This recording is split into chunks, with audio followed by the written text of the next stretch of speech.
Hoppa. Manda teke. Zaman çoğun teke kene. Maşallah. Oho, tuğanlar. Assalamu alaikum hurmatlı bizden kanalın görücüleri. Mekendeşler, kutmandı gününüzler menen. Bugün biz sizlerge echki çarbasını gösterip berебиz. Echki çarbasını tuğanlar. Kim süt bağıtındağı, et bağıtındağı, jana dekorativni varianttağı echkilerge kızıklar bolsa, anda mesela bizden çıkarılışты görüңүздөр. Учурда biz tuğanlar daça sudabыз. Бул жакта Үсен агабыз турат, өзүнүн текеси менен Битал теке. Могу текени быйылкы жылдын май айында 2023 жылдын Бишкектеги Александровка айылындагы Московский райондогу echkiler арасында өткөн выставканы ким көргөн болсо, могу текени билесиздер. Могу текени мен ошол выставкада көргөм, бул жака келиптир, өтө керемет теке. Могу сарай Абдулла ажыга тиешелүү сарай экен, ошол кишинин Абдулла карыга тиешелүү сарай экен. Мына ушул жерде сүт багатында echkilerди өздөштүрүп, bir çarba түзүптүр тугандар. Бул жерден көбүрөөк объемдогу сүт өндүрүлөт экен, echkinin сүтү. Ким сыр менен же болбосо ушундай echkinin сүтүнө керек иштете турган адамдар болсо, биздин чыгарышты көрүңүздөр. Мына ушул агаларыбыз менен сүт менен иштесеңиздер болот экен. Үсен ага менен таанышып алалык. Ассаламу алейкум. Ва алейкум ассалам. Бул теке боюнча сөз кылып коелду, муну чыгарып турган echkilerге өтөйлү. Теке буюрса чисти Битал породасы. Булар эт багытындабы же сүт багытында? Эт сүт багытында. Бул теке өтө чоң теке экен. Мына ушул короодо бул текелик кылып атыптыр. Муну качан кийин алдыңыздар выставкадан кийин? Выставкадан кийин келди, ал уже покрыт болуп атат, селекцияда иштеп атабыз. Бул өзү каяктык экен негизи? Түү теке. Келген, Пакистандан келген. Пакистанский теке. Машалла, мына сулуулукту караңыздар. Машалла, мына жуундукту белин. Канча салмагы болду экен, Тирүү салмагы. Салмак 130дан ашат го. 130дан ашат. Машалла.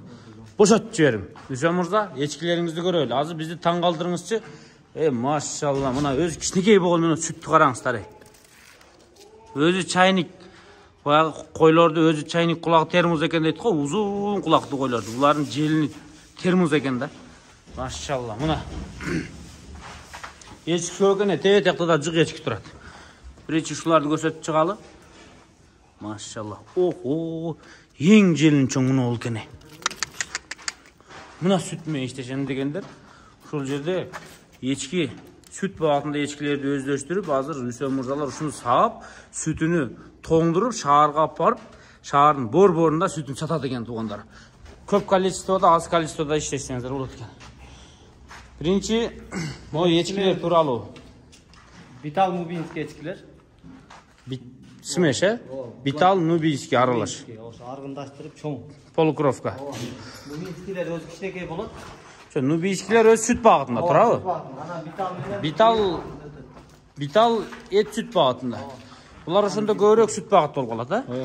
Бирок зайын echkilerге караганда эти көбүрөөк. Көбүрөөк. Салмак массасы чоң болот. Булардын майлуулугу аябай күчтүү болот. Эми echki кызга окшойм. Үсен мырза, мындай кылалы экөөбүз. Сүттү көп берет булар. Булар жалаң сүт багатында. Echkiler өзү билет. Анан булардын сүттөрүн шаардан алса болот. Шаардан. Эми экөөбүз жакшылап түшүндүрөлү. Echkinin сүтүн көбүнчө каяка алат? Кафеге алабы же сыр өндүргөндөргө? Кафелерге, анан ооругандар алып атат. Азырчы. Сиздерден азыр ушул тапта канча литр сүт чыгат суткасына? Суткасына азыр уже 50 литр болуп калды. 50 литр? Эми дагы көбөйт. Качан? Азыр сүттүн аз мезгили же барып? Аз мезгили азыр, куруп калды бир аз чөптөр. Аз мезгили. Кийин көбөйөт? Уже көбөй баштайт. Туйт жаңы туттар бар. 100 литрге чейин чыга окушунда? Буюрса иншалла. Так, анда эмесе баштайлы. Бул жер. Так, кандай кыласыздар? Муну саганга чейин бир түшүндүрөлү. Сиздерде кандай echkiler бар? Бул жерде бизде чехский echki бар, мубинский echki бар, заинский echki бар. Булар таза заинскийлер. Ушулар сүттөрүн бүт саап сатасыздар, а? Таладан отпойбу булар же үйдөнбү? Таладан. Бул жактан 10-10дон айдап келип эле байлап сай беребиз. Болду. Мына ушундай желиндер. Ушул echkiler канча литр сүт берет суткасына? Ушул жаңы тууганда 7 литрден ашып берилген аламыз. Жаңы туғанда 7 литр? Ооба. Азыр ушу данный моментте 2 жол салсаң, ар саганда 2 литрден түшөт. Bir günde kaç yıl sayesinde? 4 азыр 2 жол сап атабыз, 4 литрден ашып түшөт. Бул качан жаңы туугандан кийин желин сүтү көбөйөбү өзү негизи. Ооба, жаңы туугандан кийин сүт көбөйөт. Эми азыр ушу 5-6 ай эң күчтүү көп момент берген Занинский булар. Занинскийлер уже булактар чоң болуп калса да сүтү берет. Бооздугу жакындап калса да. Болду шепа. Анда эмесе, мына ушул желини чоң 7 литрге чейин сүт берген эчкилерди көрсөтөбүз. Бул эчкилерди выставкага алып барган эмес, билбейм. Мындай желини өтө чоң экен. Бул желин өлгөн эмес, көргөндөр мына желин өлгөн деп дейиши мүмкүн. Азыр кандай эми сүт? Азыр ушуну сабыз, желин сразу бошойт. Эчтеке калбайт. Болду. Дагы кайра ушундай. Да бир суроо бар. Иштетпей туруң муну? Эчкилердин улак-булак, сан эчкилерден сатылабы же сатылбайбы? Же сүт сатылабы? Буюрса ушул текени алып келдик. Эми үстүндө иштейбиз текенин үстүндө. Улактардын чыгышына карап, номерлерди алып байланыш. Уруктукка эркектерин алса болот.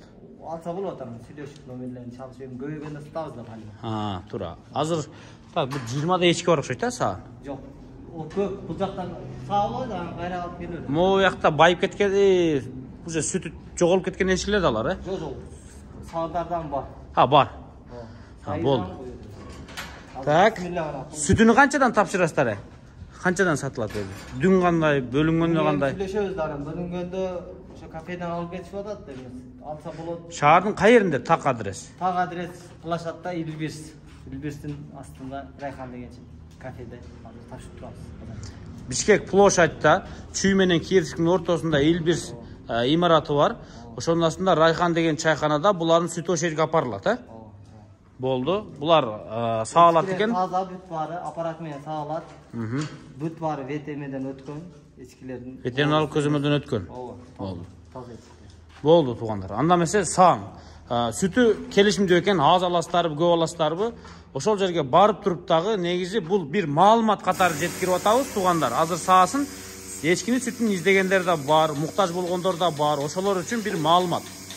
Бул агабыз ушул жерде саап көрсөтүп атат. Бу кадимки эле дойка. Машалла.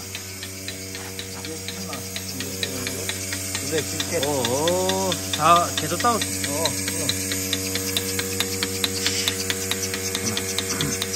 Кетип атат. Машалла. Сиз сай бериңиз. Мен бир айланып көрүп келейин. Өзү эң кымбат канча сомго чейин болушу мүмкүн сүтү? Сүтү ошо 150 сом да. Майдалап саткандабы? Буга мындай пряник, сыр жасагандар көп болса керек, Кафелер, анан оорукандар. Больницаларга оорукандар издейт. Шаардын ичинде эчки кармап багып аткандар да бар эми. Эчки түшүнгөндөр өзүлөр. Шаардын ичинде. Анча-мынча буга чалчу эле да. Биздин чоң атабыз ооруп атат, бирок ушу диетага эчкинин сүтү жакшы экен. Ушу сан эчки саткандар барбы, желини таза дегендерге кандай эми? Бул азыр данный момент эчки жок сатыкка. Эми данный момент жок, анан сүйлөшсөк болот да. Караштырып алып. Убакытка карап. Данный эчкилерден азыр уже маска көбөйтүп атабыз. Эчкилер бүт баары жакшы. Өзү улагын алса канча айда туйт өзү? Канча жылдык болгондо туйт? Улагы эми качырып койсоң 1 жаш болгондо уже качырасын сүткө кире берет. Азыр 1 жаш эчкилер бар, азыр алып көрсөтөм. Азыр ушул моментте 2,5 литр сүт бар. 1 жашка толду. Чүй ичинде эле. Машалла. Так, мынау таптап экен. Уже саалы бүтүп окшойт,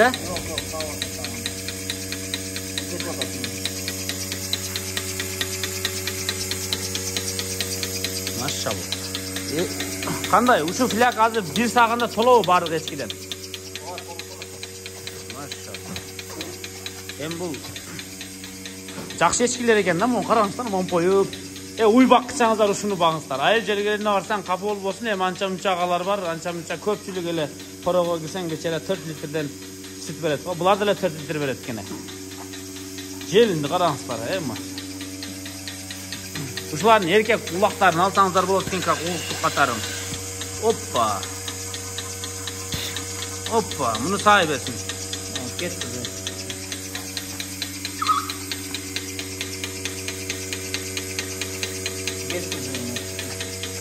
Азыр мен да алып кетейин сизден сатып алып. Үйгө алып барып, мен эчкинин айранын өтө жакшы көрөм. Жайда ысыкта ичким келе берет да. Машалла. Айраны сатылабы же? Бир гана сүтүбү. Айран деле кафеде бар, алса болот. Номерлерди азыр калтырабыз.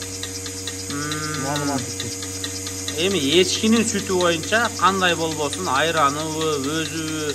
Мисалы үчүн кээ бир кишилер бар да, чоң той өткөрөт, бизге айран жаса бериле дейт турабы? Кызмат көрсөтөсүзбү ошондой? Заказ берсе. Иншалла. Мисалы бизге 30 литр айран даярдап бериле десе. Иншалла. Болду туугандар. Мисалы азыр бир пикникке чыгасыздарбы, достор тососуздарбы, конок тососуз, куда тососуздарбы, бизге 30 литр айран десеңиздер, буйруса, ушул эчкинин сүттөрүнөн жасап чыгарып берет экен. Дача суудагы фермада мына ушул эчкилер бир 20 эчкини байлап койдук. Анан тетиякта дагы эчкилер бар туугандар. Боздору бар, туу илектери бар. Кыскасы бар, мындан дагы көбүрөөк количество бар. Биз убактар келгенде дагы көбөйөт дейт. Машалла. Ушудан кийин токтотуп турайлы.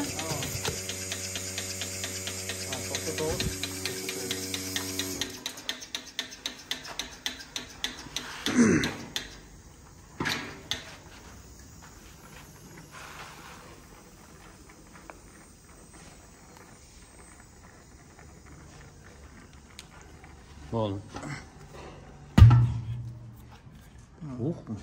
Көп сүт берип коюптур го. Бар бул жерде бир 4 литр. Бирок мунун толук сабады окшойт да экөөбүз, шашылып, мунуга эчкин.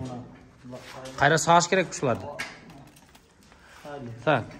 Эми биз Үсен мырза, сурооду чыгарылышыбызды жыйынтып алалы. Бул жерде конкреттүү айтканда, шаарда ошо Райхан деген чайханада булардын сүтү кафеден. Сүтү азыркы убакта күндө болот экен, туурабы? Күндө примерно 50 литрге чейинки сүт барат ошол жака. Чоң объемду ала тургандар сиздер чалып байланышасыздар экран астынан номерлерге. Анан айраны, башка нерсеси боюнча бул жекече өзүңүздөр сүйлөшүп баарлашат экенсиздер. Биз сиздерге маалымат берип атабыз. Мына ушундай эчкинин сүтүн издегендер дагы бар, ачыгын айтканда жок эмес. Издеп таппай жүргөндөр да көп. Мага чалат, сен кой багып, кой карап, кой тартып жүрөсүң. Ушундай эчкилерди көрүп калсаң айтчы дегендер бар эле. Ырас кылдыңыз да ушунучу. Мына эчкилердин бардыгы балдарга. Кандай балдар? Балдарга ичирсе, мисалы үчүн азыр малютка берип атпайбы? Булар майлуу да. Эчкилердин сүттөрү. Булар майлуураак болот, Булар мубинский менен эмелер өтө майлуу. Машалла. Бирок сиздер аралаштырып тапшырасыздар бүт баарын? Эми сурап балдар үчүн десе биз эптештирип бөлүп аракет кылабыз эми. Бул сиздердин эле кызматыңыздар экен да туугандар. Сиздерге эле кызмат кылып атыптыр азыр. Буйруса, мынау эчкинин сүтүн саа берчи мага десе, мына печенеси кашка өзүнчө экен. Могу белинде да агы бар экен кашкасы. Десе ушунукун мына сүттү жаш балдарга малютканын ордуна ушуну ичиресиздер моундай желиндер менен. Табигый. Талаадан оттоп келет, Талаадан оттоп ысыкты көрүп келет экен бул эчкилер. Ысыкты көргөн эчкинин сүтү зор да. Мына. Уй кармаганчы ушуну кармаш керек экен. Кандай мисалы 50 литр сүттү бир суткада примерно бир музоолор ичсе, андан сырткары 5 уй берет да минимум. Музоолор ичкенден сырткары, туурабы? Булар азыр 5 уйдон расход азбы көппү? Булардын расходу 5 уйдон аз десек таң болот. Анан кийин булардын түшүмдүүлүгү булар бир тууганда 2ден 3 жүрөт. Улакты. Анан булардын мына текени алып келдик. Теке деле Кыргызстанда биринчи орун алган выставкада.